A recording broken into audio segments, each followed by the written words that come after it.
The worst financial advice I've ever received galing sa mga taong mahal ko. Ilang beses mo na ito narinig, makontento ka sa kung anong meron ka, huwag ka na mangarap na malaki. Okay na yan kaysa wala. Mahirap na buhay, tanggapin mo na yan.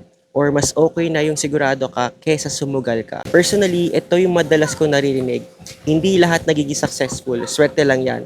Hindi mo kaya yan. Although they mean good intentions, kaso it has a bad side effect. Merong malaking difference between contentment and complacency. Contentment, okay yun kasi grateful ka and at peace ka with yourself. On the other hand, complacency, a different story to tell.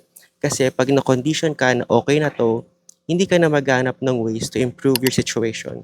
And unfortunately, yun yung current situation ng karamihan sa atin when it comes to money. You're not saving enough kasi okay naman yung last month mo. You're not looking for a better job kasi okay naman yung current job mo. And you're not investing kasi hindi naman ako mayaman and para sa mayaman lang yan. But listen, okay lang is not a financial plan. Wanting more money isn't greed. Wanting to be stable, prepared, and financially free, that's responsibility, not something to feel guilty about. So if someone told you before, don't aim for too much, they loved you, and I know that. But now, you're the one who decides what you follow. Okay lang to dream big, but for the right reasons.